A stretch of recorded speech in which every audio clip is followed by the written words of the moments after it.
הפנים היפים של הארץ מתחבאים. מעוז נפגע לקראת סוף המלחמה, הספקתי לראות אותו כמה פעמים בבית שהוא היה קופץ, וב-17 לחודש בבוקר מוקדם הוא יצא לטייסת אחרי כמה שעות, 4-5 שעות בערך, בצהריים. באו להודיע לי שמעוז נהדר.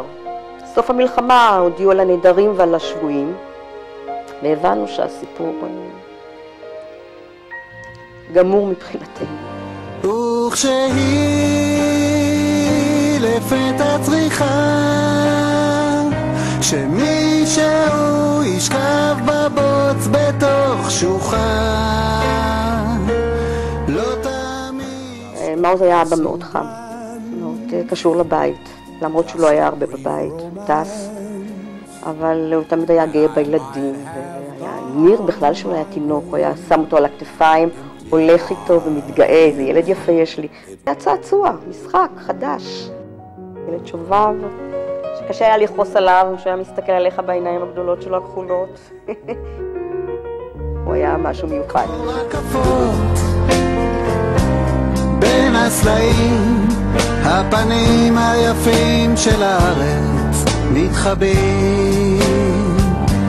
וכשהיא לפתע צריכה שמישהו ישכב בבוץ בתוך שוחה. ראיתי שיש לו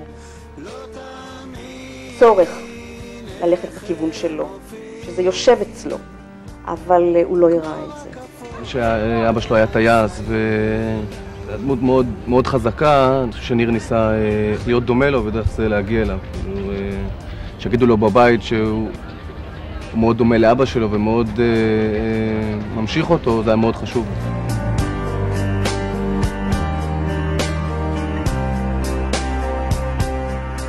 בסוף ניר בחר ללכת לסיירת מטכ"ל. הוא נכנס לצבא באמוק ולעשות הכל הכי טוב, ואחרי שלגמור מסלול זה הולך להיות מפקץ. היה מין הרגשה כזו שהוא היה רמטכ"ל יותר מהרמטכ"ל. איך קוראים לך? אני נחשון וקסמן. החבר'ה החמאס פה חטפו אותי, הם רוצים לשחרר את האסירים שלהם, אם לא הם יהרגו אותי.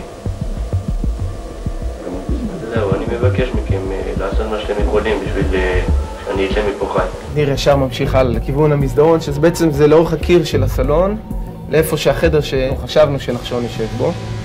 ואיך שאנחנו מגיעים לשלב הזה, מתחילים היריות, ואני רואה את ניר כמו שהוא ממשיך עם התאוצה שלו לכיוון הדלת, פשוט ממשיך הלאה ועובר את הדלת ונופל.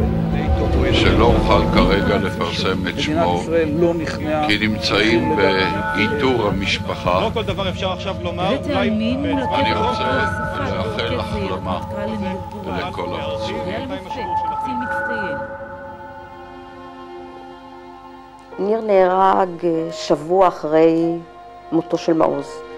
אנחנו עשינו אזכרה למעוז, וניר הספיק לבוא, זו הייתה תקופה שהוא דווקא היה לחוץ, והגיע די באיחור ודי כעסנו, ושבוע אחרי זה ניר נהרג. לא תיארנו לעצמנו באותה שורה נצטרך גם לקבור את ניר ליד מעוז. זה הדבר הקשה שהיה, כל הסיפור. הם לקחו תפקידים קשים, שהסיכוי בהם הוא גם סיכון. הם שניהם ידעו את זה, גם מעוז וגם ניר, שיכלו בעצם, מעוז יכול היה להפסיק לטוס, לא הייתה בעיה. גם באל על טסו בזמן מלחמה ועשו עבודה מאוד חשובה, וניר על אחת כמה וכמה היה לו פטור להיות ביחידה קרבית, אבל זה בגנים, זה משהו שאי אפשר לקחת מאנשים.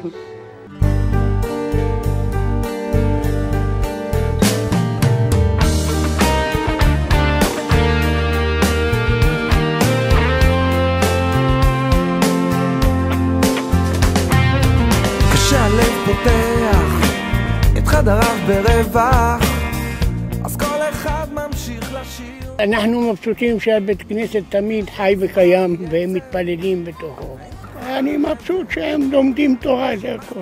ומאז הבית כנסת פתוח, שחרית, מנחה ערבית, לימוד כל יום. חבר'ה שעושים צבא, ואני ממש נהנה לבוא להתפלל איתם. יש פה גן שעשועים שבאמת מרגישים אותם בשבת פה.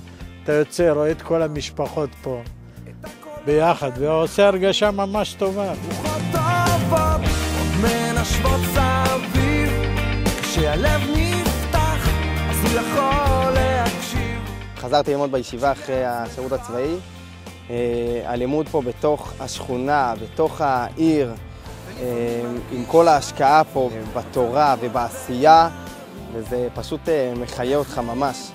במסגרת הקשר של הישיבה שלנו לשכונה, יש לי חברותה עם בחור מבית ספר ריבון, שלומד עיבוד והלחנה. אנחנו החלטנו ללמוד פרשת שבוע.